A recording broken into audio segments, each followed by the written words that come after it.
to Barnstable This Morning, just about 7 minutes past the top of the hour on this Tuesday morning. I'm Sarah Colvin, and joining me live on the phone, I welcome our Chief of Police, Paul MacDonald. Chief, good morning. Good morning, Sarah. How are you today? I'm great. How are you? I'm doing well. Nice to see you, Chief, out and about on Memorial Day yesterday. Things went very well. I think the parade in Centerville and the event at the JFK Memorial just went off without a hitch. It was that's a great parade, Centerville. That's one of the best parades around. That is truly the Norman Rockwell parade. That's a small town USA. That was great. Absolutely. You can't get more small town New England than that Centerville parade. Yep, exactly. Well, the good news aside, I understand it was a very busy weekend, Chief, for the department. Let's start by talking a little bit about the hostage situation. Heard a little bit about this in the news. What can you tell me about that particular incident on Saturday? Late Friday night, early Saturday morning, about 1 o'clock in the morning, we responded to a home on Baxter Road regarding a possible domestic.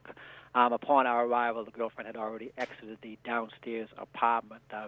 She advised us that her boyfriend was in the downstairs apartment with two babies, a 2.5-year-old and a 6-month.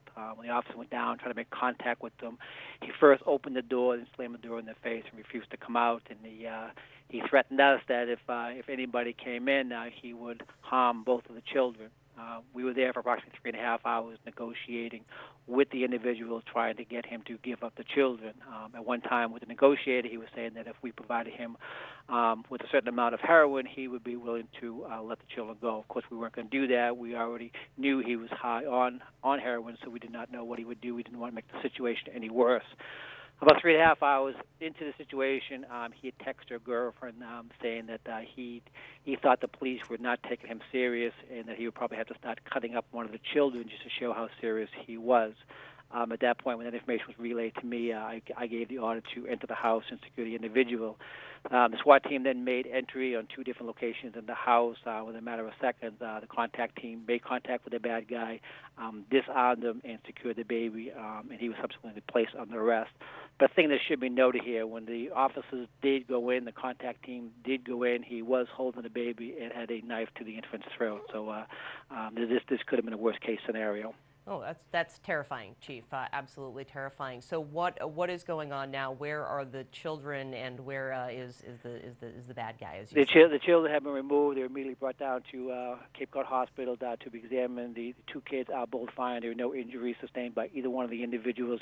He is currently being held here, no bail, pending his arraignment today in district court, and we will be going for a dangerous hearing. This is one of the best case scenarios, because this individual certainly could have faced deadly force. The officers who responded and took him out, they used non-lethal force to secure him. So I give a lot of credit to the police officers at the scene. They did a great job. Absolutely, and really the good news is that the kids were unharmed. Certainly traumatic for 2 very young children. Absolutely. But good that they were not harmed. Yes. What about the mom, Chief? Where is she at right now? The mom is at home. She's not being held responsible. She cooperated with us 100%. She did a pretty good job. Just the fact that she was able to get out of the apartment and call us and notify what was going on, she deserves a lot of credit. Great. Chief, let's move on and talk again about another incident. There was a stabbing over the weekend as well. Tell me what happened in this situation. There was a stabbing Sunday night that began with a domestic dispute right on Main Street, Hyannis, at about 10:30, right in front of the 7-Eleven, between 2 homeless individuals, Thomas Clayton and Sharon Finley. Both individuals are known to us. They had a verbal argument. They didn't separate it. Once they separated, Mr. Clayton then started walking in a westerly direction on Main Street. Ms. Finley, his girlfriend, came up behind him and stabbed him in the shoulder areas. It was a superficial wound, nothing serious. He was transported to the hospital. He was extremely uncooperative at the hospital. He signed himself out of the hospital. She was subsequently arrested in the front parking lot of the hospital. She was charged with assault and battery with a dangerous weapon, and she too is also being held here. Indeed, and then there was an OUI and a 3rd offense OUI over the weekend as well. Chief, of course, a big weekend for partying Memorial Day weekend. Tell me a little bit about this particular incident. Yeah, last night about 10 o'clock, officers responded to the roundabout on Burses Way and High School Road regarding a vehicle that drove into the roundabout into the cement barriers. Upon the officers' arrival at the scene, they spoke to a couple of witnesses. The vehicle was traveling south on Burses Way at approximately 30 miles per hour. She entered the roundabout. She did not negotiate it at all, just drove straight into it. The officer was able to contact her. She was trying to walk away and leave the scene. She was identified as Kathy Waters of Strawberry Hill Road, Centerville, Mass. She was obviously heavily under the influence of alcohol. She was subsequently placed under arrest. When she was brought back here to check on her record, it was found that this was her third and subsequent offense. So she's found guilty. She will be doing time.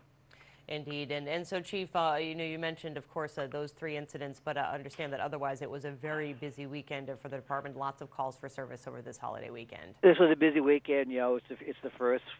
Sometimes people consider it the first kickoff of the summertime, but it was an extremely busy weekend for us. We had approximately 750 to 800 calls for service.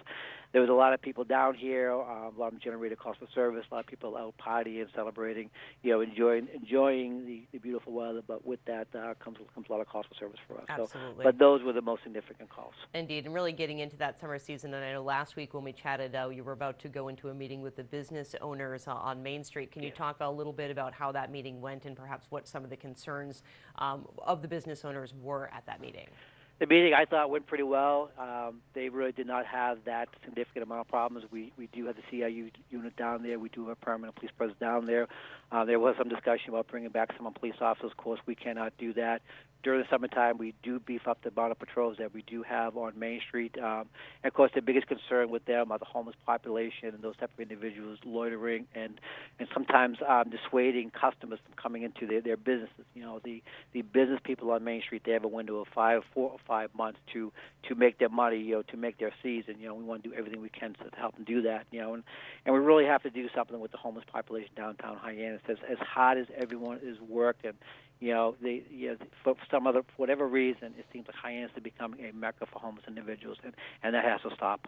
Absolutely. Well, I think too, Chief, when thinking about it, we've got all of the services here in downtown Hyannis that really is a draw.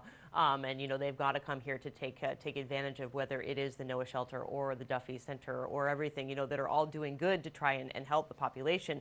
But I think, unfortunately, it does bring a larger number of them to our neighborhood. And they're doing a good job, But if you're a homeless individual somewhere in southeastern Mass, you want to survive, And if you look at the survivability index, your best chance of surviving is probably in downtown Hyannis because that's where all the services are. Noah's there, Salvation Army is there, all of the social services here. Low-income housing is here. Everything is here. So that has to change because Hyannis simply cannot absorb that large number of homeless individuals, particularly in the small village of Hyannis. And it's not just the village of Hyannis and Town of Barnstable problem. This is a county-wide problem or a southeastern Mass problem because these individuals come from all over the state, so everybody has to step up to the plate here. Absolutely. Well, Chief, I thank you so much as always for joining us today on Barnstable This Morning, and we will chat with you again next Tuesday. Have a great day. Good talking to you. Thanks much. Bye-bye. Bye-bye. Chief of Police Paul MacDonald joining us as he does each and every Tuesday morning. Coming up next, we're going to take you inside the Family Baking Challenge. Looking forward to that segment. But first, let's find out if those fish are biting. Captain Gary Brown joins us for today's Barnstable This Morning Fishing Report.